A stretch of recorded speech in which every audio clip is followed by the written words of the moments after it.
Hello guys, I'm working on the braking project for my van and I want to show you what I'm actually testing here. So I will explain what I'm doing. What we have is our cruise actuator out of a BMW. It's built in the 90s. We actually try to use it for braking, not for cruise control.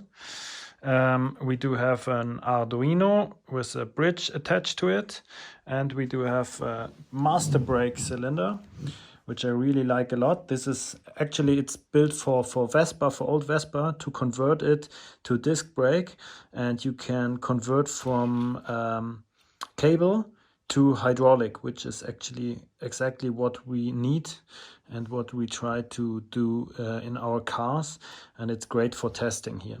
So I have attached a pressure sensor on top here. It's just a bit leaky, but it's okay for testing. There's brake fluid inside, and yeah, what it does, there's a little pump inside, and when I pull here, then the pressure goes up. We can measure that. I'm actually doing it right now, and now I just push the lever, and you can see the pressure is raising. Yeah, that's what it does. So what I'm doing is, we have here in this actuator, there's a potentiometer inside. Unfortunately, this potentiometer is not linear to its position. I don't know why it is. I read something that they use it on audio potentiometers just to make it feel natural, but actually I don't know why they are using it inside of this actuator.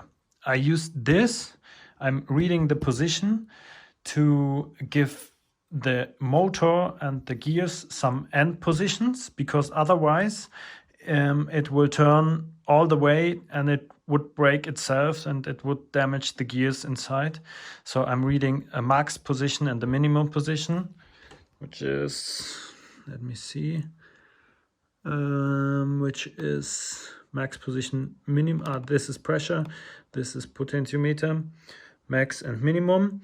It will just go until it reach this potentiometer value, and then it will stop. It don't go too much till it hit itself.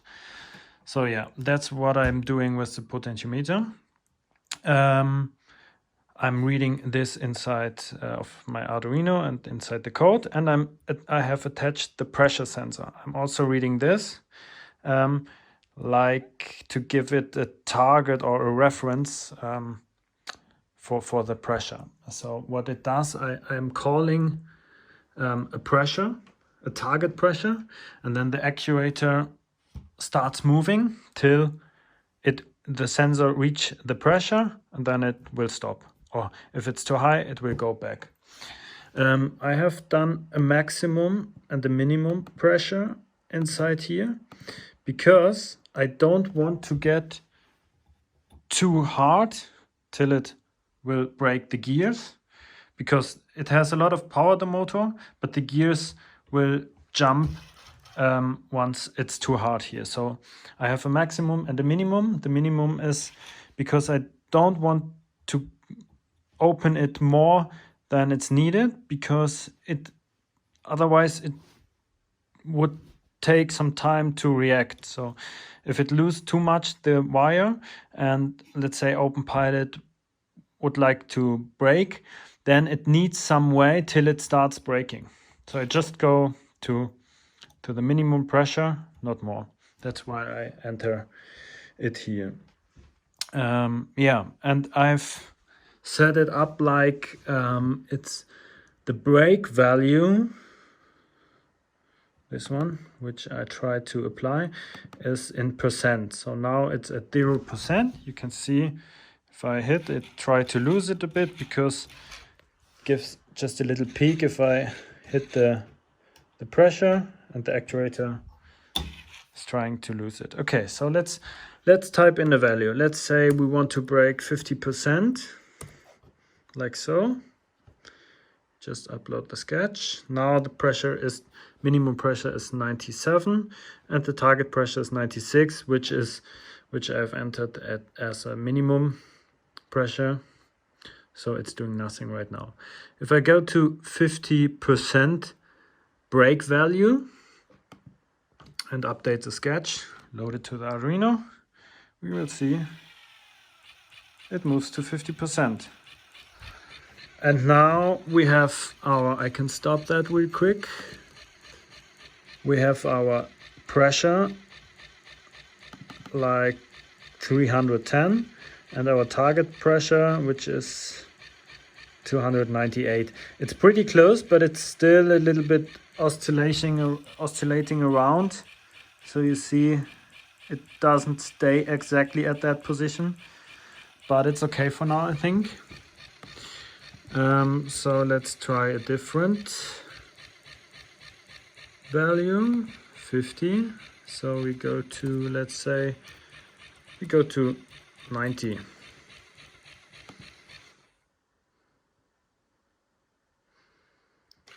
And you will see the pressure is raising. Now we were at, let's see, now it's at target pressure 59, 57, something like that. Pretty close.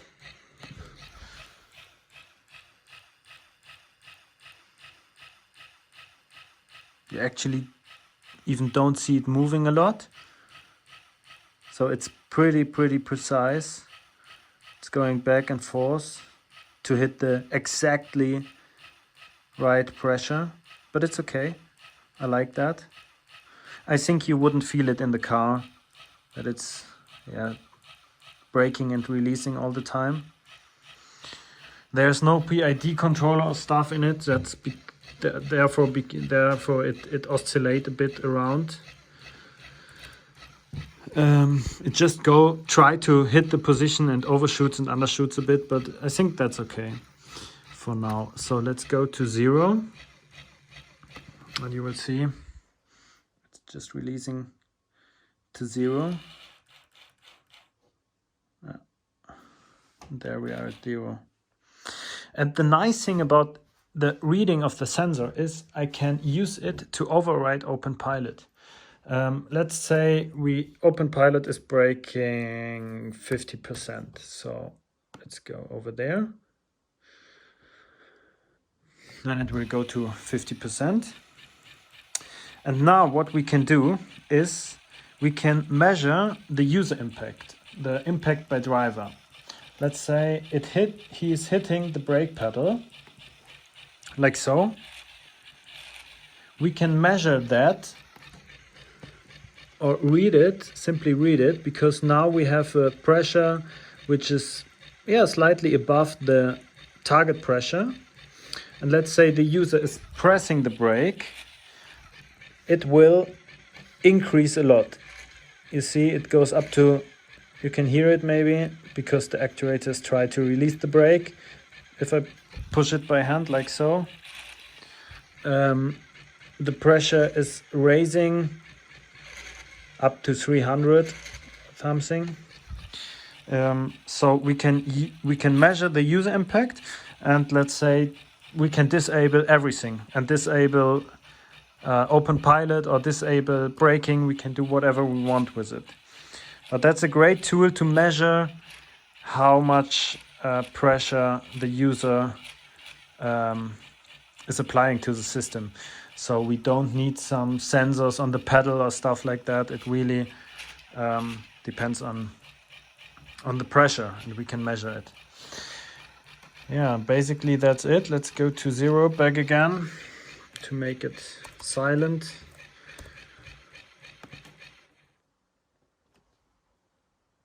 Yeah, that's it. Now it's going back. And I really like the fact that we are measuring the pressure instead of the position of the actuator. Because if you have ever driven some Vespa models or stuff like that, which has a lot of these cables, you will notice that this is not every time the same position. I've done some testing, and if I go to our target pressure, it's slightly a different position of the lever every time we go there. And for example, you will see, I try to put the camera, my phone, let's see, try to put it here to show you what I mean. If I release, I don't know if you see it. Yeah, you just see it. Okay, if I release this one just a bit,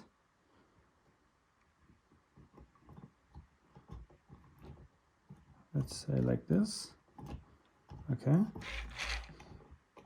like this, and so we now have, I can change the length or the stiffness, and I can go to call a pressure, let's say, let's go for 60%. Then it actually will go to exact the same pressure what we are calling, yeah. And that's different from the way if we would measure the position, then it would just go to the same position but not to the same pressure, which is definitely somewhere else. So that's why I really like to measure the pressure instead of the position. I think that's it. Next step is to give it like a long life test. I will keep it like that, maybe at 100%,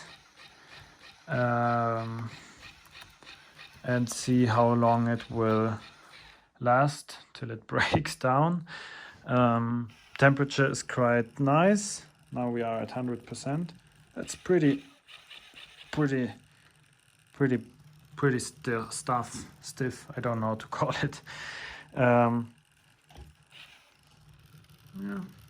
you hear the sound, and we are target pressure 500. Pressure is maybe we are at the end point of the actuator. Let's see. I can print real quick the potentiometer position. Where am I? Serial print. Let's say we would like to print the potentiometer.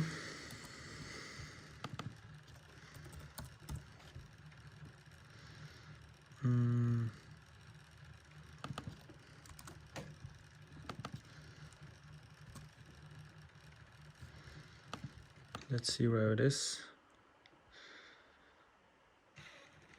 Yeah, exactly. We are 1000 is our max position. It's because I unscrewed this and changed the length of the wire. So if we, that's why it not reached the target pressure. Sorry, we stay here at 44.3. Which is not our target pressure, because we are, as I told you before, at the end stop of the potentiometer. If it would try harder to reach the target pressure, it would smash the gear. So what we can do now is we can just, for a second, we can go back to we can back to 0. Just to give it, so you will see, goes back to 0. So now, and you see we have a lot of space here in here, and also there's nothing, no pressure. So we just tighten that up a bit, like so.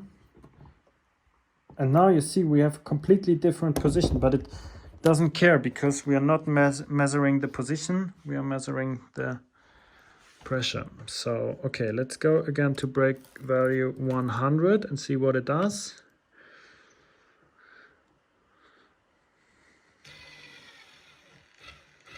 Yeah, that looks better. It's oscillation. It's not at 1000, it's not at its maximum. And we're applying 508, 59, 49.9, 49.6. It's oscillating, but it's okay. We are applying a lot of